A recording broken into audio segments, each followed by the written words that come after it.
Hello, folks, and welcome to Got Your Back post-game edition. Ryan Rishaug here in the Sherwood Park studios following the Oilers' 4-3 overtime loss at the hands of the Nashville Predators. Oh, those changes. Hey, they can be an absolute killer sometimes, and the Oilers definitely got themselves caught on a bad change in Nashville on what was an otherwise pretty solid night from Ryan Nugent-Hopkins, but a tough mistake. Got Your Back brought to you by Mr. Dirk, located just off White Avenue and 102nd Street. Mr. Dirk is your one-stop shop for all your clothing needs.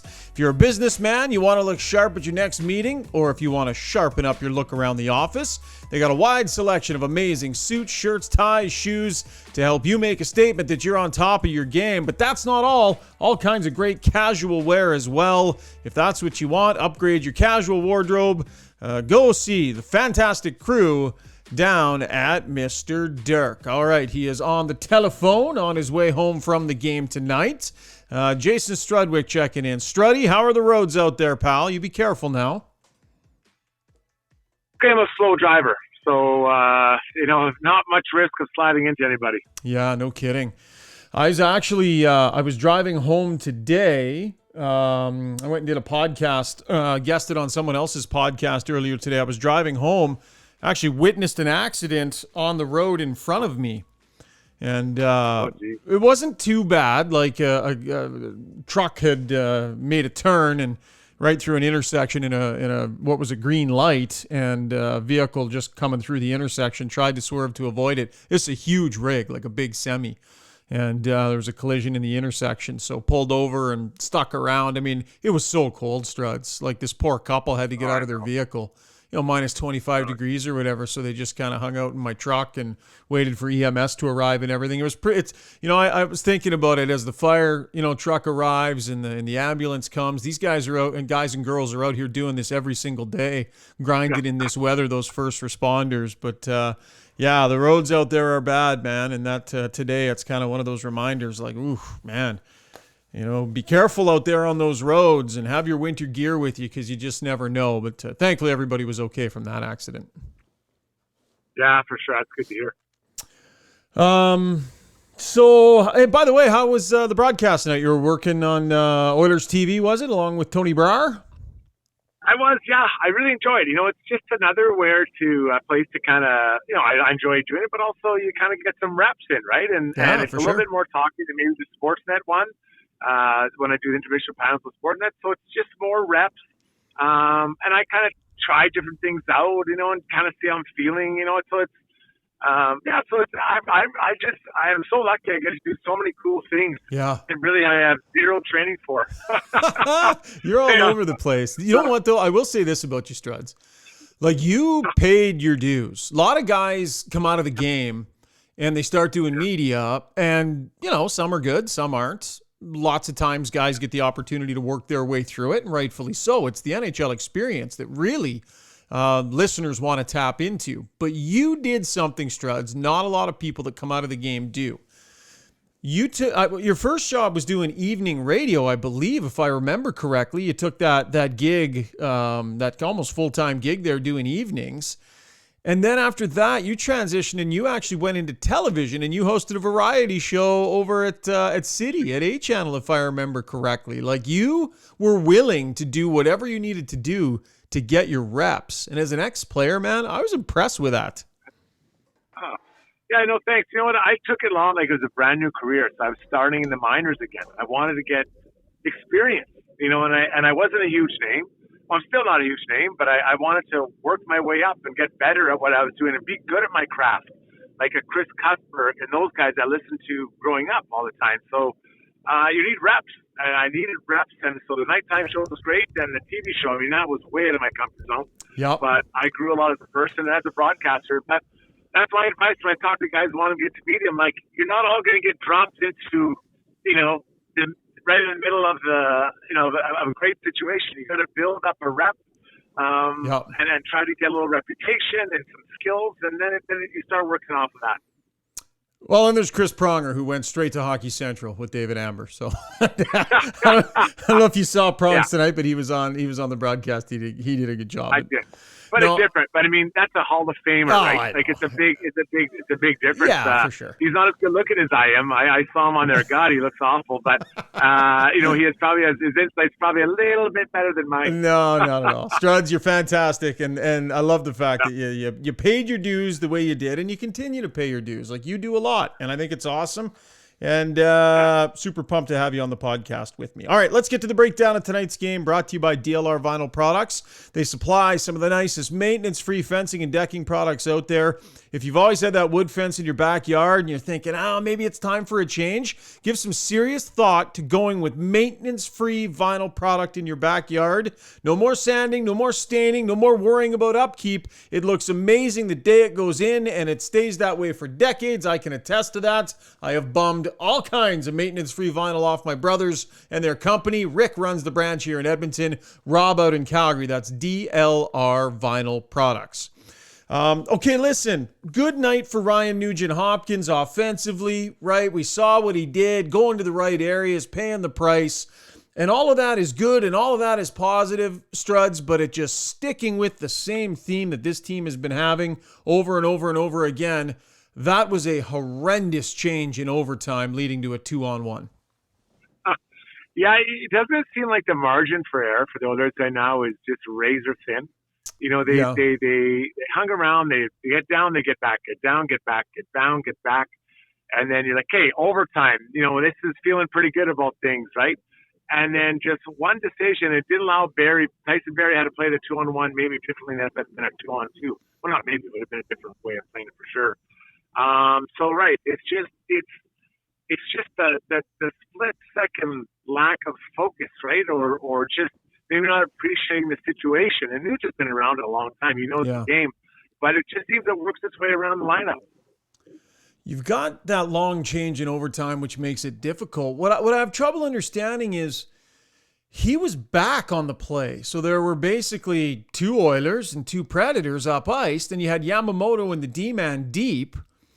And I'm not sure if, we didn't get a great camera angle to see what exactly happened that made Nugent-Hopkins feel okay about changing, because he abandoned the second guy and went to the bench, and that's what basically led to the 2-on-1. I don't know if they faked him out. I'm not sure, exactly what went down or why, but here's Ryan Nugent-Hopkins as we go to the Weiss Johnson soundbox on just obviously the clear mistake that he made. Kind of just comes down to I probably just shouldn't come off the ice there right away.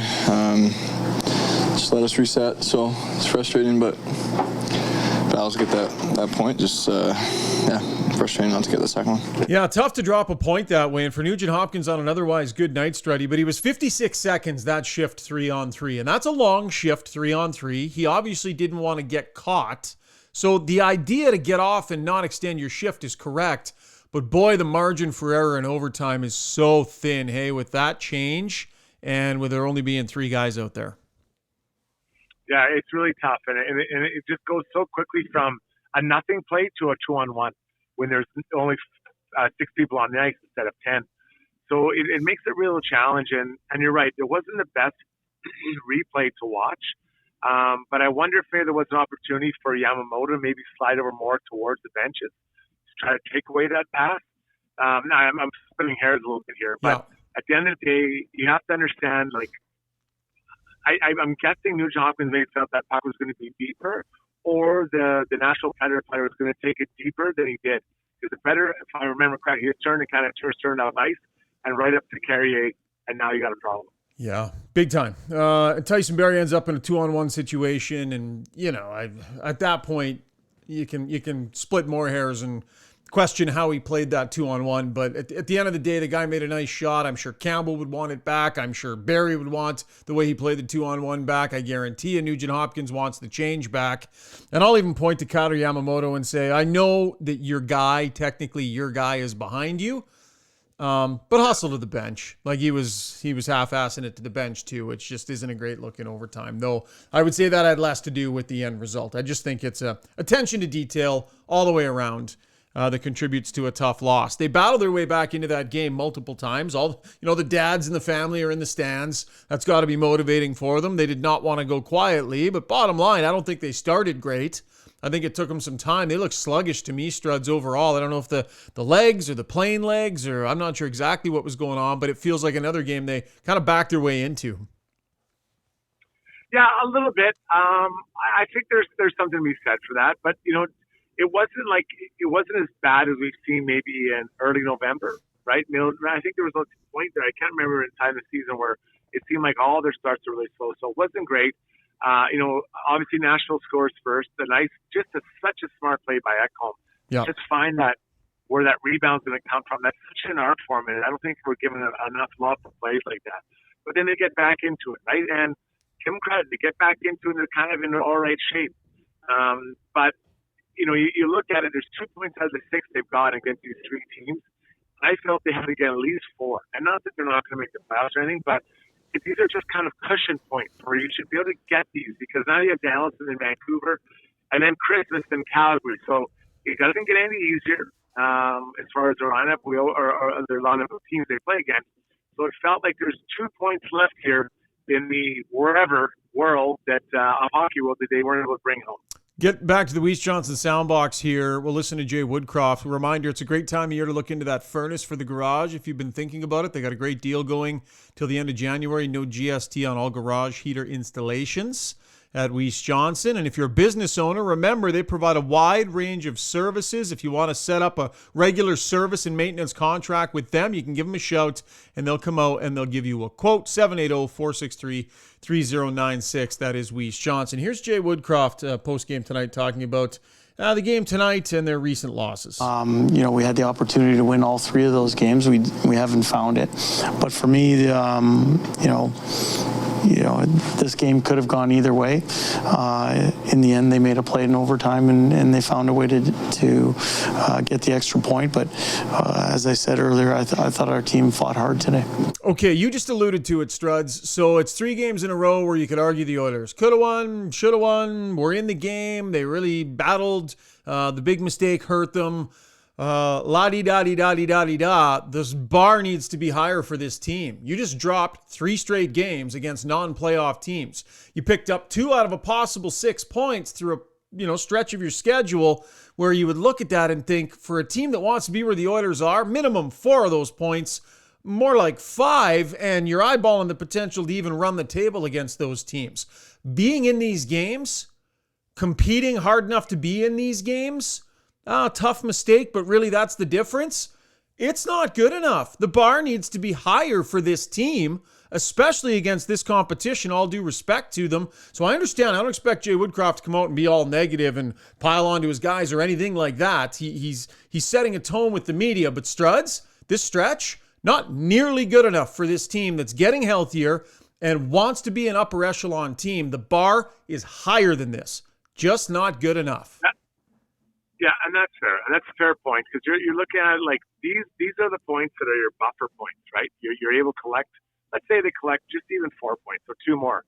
Now you have a bit of a buffer when you are in a tough stretch or you really face some significant travel issues or guys are knocked out, out of your lineup for whatever reason. And you need these buffer points. And there's got to be a mentality that going in to win these games, not compete, but to win them. But I'd like to think that the expectations in the room are these games should be won and not competed in. And there's a difference. They're kind of transitioning last couple of years from let's compete to let's win. And that's why I think I would say at least 4 or 6 I could live with. Anything above that would have been good, and anything below that is not enough. And I'm definitely the not enough program, because for sure against St. Louis they should have got 2 points. Against Anaheim, they should have got 2 points. So now tonight is like the bonus game. And then you come out of this with 1, now you're at 5 points. That's a hell of a run. And everyone's pretty happy heading into these last 2 games before Christmas. Well, they got Dallas coming up here. There's no guarantees there. That's going to be tough. I mean, they let one absolutely choke one away against St. Louis. They don't take care of their business against a team that's got 2 regulation wins all year long heading into that game. They flat out, they played well and they had lots of chances, but you're not taking care of your business against one of the bottom feeders in the league. And then you go into Nashville and, you drop a game that was there to be had.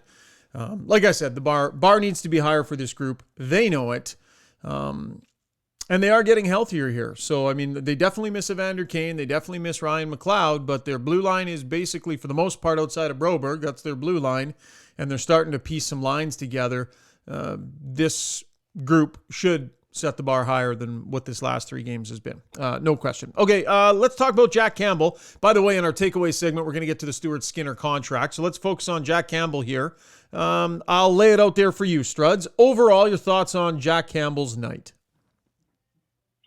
I think that the last game he got a toehold in getting his game under him, and I thought today was better again. Right away I thought he looked bigger. Right, I thought he looked bigger than he had. I thought he'd been looking small through the the beginning part of the season, and I think he looks bigger. He looks more relaxed in the net, and there's a couple really nice saves. About I don't know if it was about 30, 40 seconds left in the first period on Tanner Jeannot, reaches out, makes a huge save there that many might have thought would be a goal. And there were others throughout the game that made good saves. The save percentage might not reflect that he had a great game, but I think that it's a process for Jack Campbell. I didn't like the last goal, if I'm being completely honest, but I think there are other errors on that play as well, but your goalie is barely out. But I think it's another toehold for Jack Campbell in a guy that's trying to find a floor underneath him. Rishaug, we've talked about a lot. It's been very shaky underneath him. I think he's starting to get a little bit of floor underneath him, and he needs to get a start now, one of the next 2 before Christmas. Yeah. What do you see? Yeah, you know what, buddy? I thought he made some fantastic saves in this game. I thought that Nashville had some really high-end, high-danger chances, and he made some athletic, acrobatic saves that I thought will be confidence-building saves. When he goes over this tape, he's not going to like the overtime goal, no question about it. But he gave his team a chance to continue coming back, because there were multiple times where that could have been extended to a 2-goal lead or worse, and I thought he made some really nice, really key saves at critical times. So I agree. I think he got a toehold last game. I thought he improved on it a little bit more this game, and small little bits of building blocks and confidence for him. To your point about him looking bigger, I don't have any inside info. What I do know is there was a bigger set of shoulder pads hanging in his stall the week that they were home. I noticed them. They weren't his old ratty ones that were really, really old school and smaller. I don't know if he's got them on the road. I don't know if he's wearing them in the games. I do know he was practicing more often with a set of pads that weren't his usual ones that I think were a little bit bulkier. I think you meant more positionally and structurally. He made himself look like a bigger goalie and seemed more of an imposing goalie tonight, and I would agree with that as well. So I'm going back to Stuart Skinner next game against the Dallas Stars. He's your starting goalie right now. That's a massive game, an important game against a good team. I'm giving him that confidence to start that game, and then likely go back to Jack Campbell the following game and teeing up Skinner for the Calgary Flames. What's your order? What do you think? Yeah, I think that's probably what I do. But I think it's important he gets in the game, Jack Campbell, that is. I think there's a missed opportunity Saturday for Campbell not playing. I think that would have been a Campbell game for me. Anaheim, yeah. And then I get Anaheim, and then, I don't know, maybe Campbell tonight. I'm not sure, but I just, I agree with you that right now Skinner's the number 1 goalie for this team. But Campbell is going to have play a large play or a large part in any success the others have this year, along with Skinner. Like they're not a team that have one goalie, right? It's going to be a guy like a Vasilevsky. They don't have that, so they need to get Campbell up and running. And it's very positive to see Skinner playing the way he is, and then Campbell finding I feel like there's some stability underneath him now. So they need to build off that. So they need one of these starts before Christmas to get him so when he goes into Christmas break and Santa does whatever he does, he's feeling good about himself and say, okay. It didn't go quite how I wanted the first half of the year or whatever it was, but there's some traction now, and he can kind of take a deep breath, a reset, and come back at it. I don't know if I play him against Calgary, but then I get him going again and start getting him a little bit more starts, assuming that he continues to build off what he's done the last 120 minutes. Yeah, I think all that makes good sense. The one thing I'll say is that when you have a guy who is your starting goalie, and the Oilers have that in Stuart Skinner right now. Now, that might change at some point this year. Jack Campbell might earn that job back. He very well could. But I think when Stuart Skinner shows you through the course of the first 2 months of the season that he's the guy and he can handle the pressure and he can manage that, I think you need to listen. I think you need to pay attention to that. And I think your decisions need to be based on what does our guy need? And Stuart Skinner needs to be given the opportunity, first and foremost, to keep his game at a high level, because his game has been at the higher level through more of the year, and he gives them a better chance at winning on a lot of nights right now. So I think earlier in the year, decisions were made based on what Jack Campbell needed and the time that Jack Campbell needed and how to get him. I think those days have passed. I think they did a good job of transitioning when it was time for those decisions to transition. But I think we're still in a zone here, Struds, where you got to give your starter what he needs to give his best chance of success. Decisions need to be made on, of course, you're going to think about Campbell, but night in, night out, it's how do you keep your starter hot? How do you keep him in the zone and going?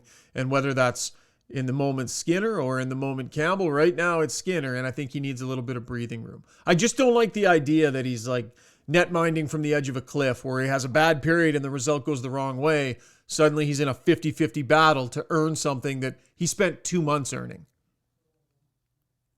That's fair. So I guess what are we talking about? Like, are we talking about a 2-3 game split out of 5 or something like that? Like, I'd be playing him 3 out of 5. I'd be playing him 3 out of 5 fine. until it's, and then even picking your spots to go more if you need to. Yeah, like, don't get me wrong. I'm not saying that you go Skinner, Campbell, Skinner, and then Campbell the rest of the year. Like, I think that you need them both going. And right now, Campbell is not going. And to be fair, Skinner stole it away from him, and Campbell hadn't earned those starts. Yep. But we're starting to see a little bit of something here, and I think they have to nurture that. I really think they're going to have to nurture that out of Campbell. But that doesn't mean he has to play 4 of 5 games. Like, don't get me wrong. Yeah, I would just hate to see the pendulum swing too far the other way. I agree. But what you're looking for is you're looking for what do you want is a goalie fight here. You want both guys to want the net, and obviously, sorry, that's a dumb comment. You want both of them fighting for starts, is what I'm saying. So I hope that Skinner comes out and has a great game against Dallas. And a great game doesn't always mean a win. It means a great game if he plays. And then I hope Campbell has a great game on Friday night. And then you move on to Calgary, and whoever's in there plays well. And then, then you start building up like that. And I agree, Skinner has earned the net right now, but you're going to need to find Campbell. Campbell's got to find his game. I just don't see the Oilers having a good season without Campbell contributing way more than he is right now. Completely agree. And he still is in position where he needs to earn those starts from the backup position, and Skinner is the lead guy right now.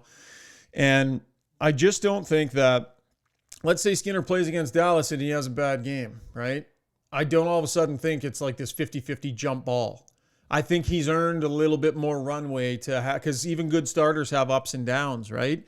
And what the message from the organization can be to Stuart Skinner is when you play as well as you've played and you earn that starting job, there's going to be a little bit of leeway that comes with that, right? You're not going to be in a day-to-day scrap for that. Now, over the course of 3 weeks, if you let it slip, of course, it's a competition. You just don't want him goaltending feeling like at any minute it's going to slip out from underneath him and that he's got no room for error when other starters get lots of room, there's some ups and downs, and as long as you keep your play at a certain level through a period of time, you maintain your positioning. So it'll be interesting to see the way Jay Woodcroft handles this. It's a good problem to have. Both his goalies are going right now. That was the breakdown brought to you by DLR Vinyl Products. For today's takeaway segment, Struds, there was a signing today. The Oilers signed Stuart Skinner. So I want to get deep into this signing, what we think it means, and we'll do that courtesy Sherwood Buick GMC.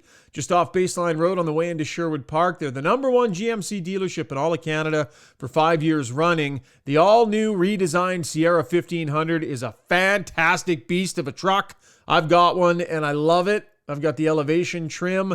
The Denali Ultimate is fantastic as well. Sherwood Buick GMC has inventory as well. A lot of places are struggling with that. But go see Phil and the crew at Sherwood Buick GMC. If you're in the market for new, used, whatever you need, they'll take great care of you. So news dropped today of a signing. 2.7, no, where are we here? No, I got the wrong one. I'm just calling it up here. 2.6 million times 3 years, $7.8 million in guaranteed money. Stuart Skinner, this is a life-changing contract for this local player. Maybe first and foremost, Struds, we'll get into the meat and potatoes of the deal and the value and all that, but just explain for a guy who was in the American Hockey League a big chunk of last year with hopes of breaking through to the National Hockey League this year. But if it goes the wrong way for him in training camp, who knows where he ends up. But the last 3 months of Stuart Skinner's life, he's now guaranteed $7.8 million in salary. This was a life-changing stretch of 3 months for Stuart Skinner. It sure is. You know what I love about it is he prepared for the moment and he delivered in the moment. And there's players, I played with players, you know players, just all around hockey. That always, I want a chance. But when they get their chance, they're not ready. Well, this guy was, right? Stuart Skinner's game, his attitude, his mustache, everything was ready for this moment. And he took advantage of it. Let's just call it what it is. If he didn't play like he had, the Oilers would be in a big problem. Because the guy they had penciled for their top starter, or not penciled, penned in, wasn't ready. Campbell couldn't deliver. Stuart Skinner did. The organization, I would say they believe in him. The head coach believes in him. He's been around them a long time. But this guy came ready to play, not to watch, not to visit, not to compete, to play. And I love that about it. And you know, it's a great story. He was drafted here. He's from here. He developed. He put his time through all the different leagues, and he delivered. He was ready. And now his challenge is to become a starter. So I think right now he's like, he is playing like a starter, but I think he's one of those guys that is he a starter? Is he not a starter? We're not sure, but we know he's an NHL goalie. So now he has to convince everyone, but more importantly, I think he has to convince himself that he is a true starting goalie in the NHL. And if he can develop into that, it'll be huge for the young Oilers to draft and develop a guy like that. So I'm really happy for Stu Skinner. He's another player in the Strudwick pipeline of players that's in the NHL. So it's good for him to be there, and I think it's exciting for him. And the money is a great deal for him. Yeah. It's the 3 years, I think.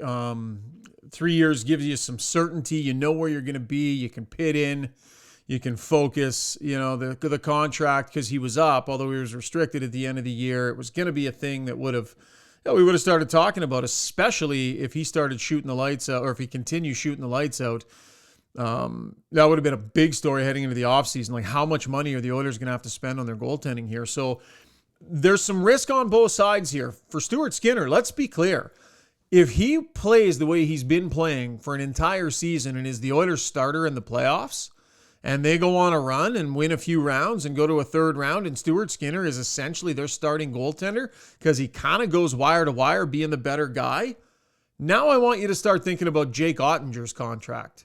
I want you to start thinking about $3.5, $4 million. I'm not saying it would be guaranteed that high, but there's some risk here. This year is going fantastic for Skinner, and could he potentially be leaving some money on the table? Sure. But he got 3 years, Struddy. He's played 33 games in the league, and he got a 3-year deal and $7.8 schmil, so there's some risk for the Oilers too. Both sides are assuming a little bit of it, and I think the best deals are where both sides go in probably feeling a little bit nervous. Probably means it's fair for both sides.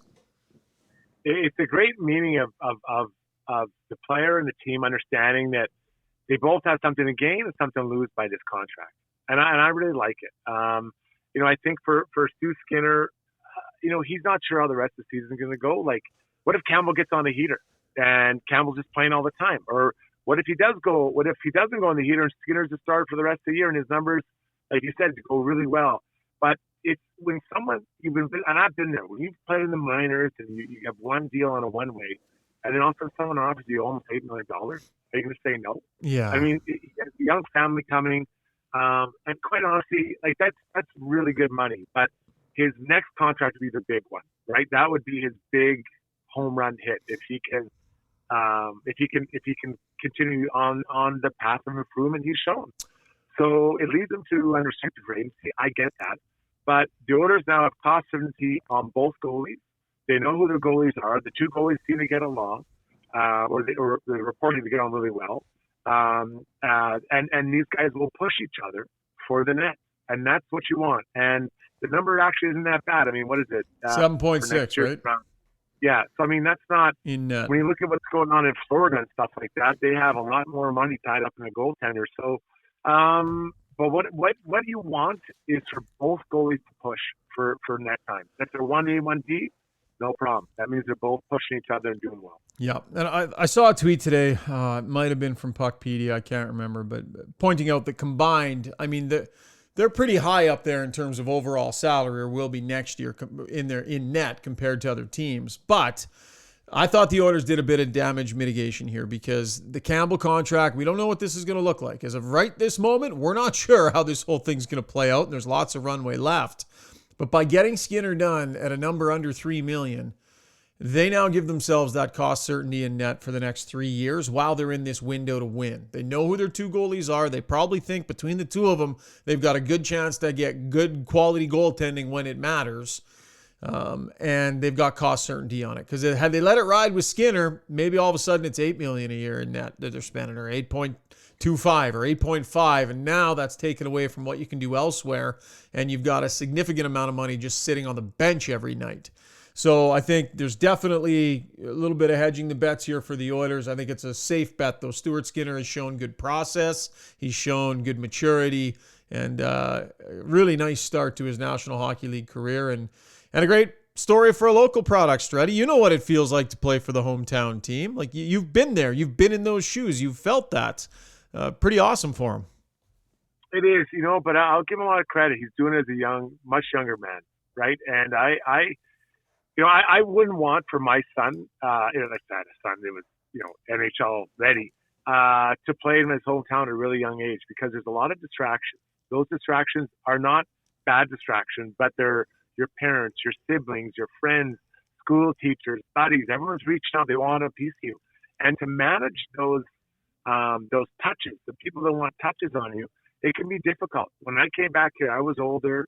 I knew exactly who I was, how I had to run my little world, and it was pretty easy for me to do it. But Skinner, from the outside, it looks like he's done a hell of a job with that. And not you have to insulate him, but his job to be an NHL goalie, right? That's his number one job. To be a number one goalie, it's a lot different, I think, than even being like a number 4 defenseman, because every single thing you do makes a difference, and it's so critical. Having even a half off night is a killer for your team.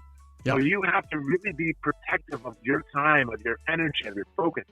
And so far, he's done a great job managing it. For a young guy, I give him full mark. And I have to say, I mean, he's been awesome to deal with. Like, you go in that locker room, and he's there, he's available, he's willing to talk, he's really personable, he's funny. He and I will say, the other night after he had a real great effort, Jack Campbell was the first one in the locker room, saddled up next to him, sitting in his stall while we were doing the media availabilities. I really do get the sense that those two are pretty tight. I think it's a healthy, positive dynamic between the two of them and a healthy competition. So they're definitely the right people. We'll see what kind of net minding the Oilers can get as they are in their window to win. Struds, great stuff tonight, buddy. We'll drop some more podcasts here over the next couple of days. So I think maybe we'll check in with you once more before Christmas. But nice job on the web stuff tonight with Oilers TV. And have an awesome day. We'll chat with you soon. I love it, man. Talk to you later. All right. See you, Struds. All right. That is Jason Strudwick. That was Got Your Back post-game edition. Big thanks for your downloads and your subscriptions, folks. We really appreciate your support here on the podcast. We love our sponsors, too. Mr. Dirk, DLR Vinyl Products, Sherwood Buick GMC, and Weiss Johnson as well. Oilers, 3 straight losses. Against non-playoff teams. All of that stings if you're an Oiler fan, and they're staring down the barrel of a pretty good Dallas Stars team. That coming up here in a couple of days, and then they'll finish off against the Vancouver Canucks. Plenty more podcasts coming your way this week, whether it's Struds and I or LeBrun and I. Keep an eye on Got Your Back. Plenty of content coming your way. Have yourself a fantastic rest of your evening, and look forward to chatting with you again soon, folks. Cheers.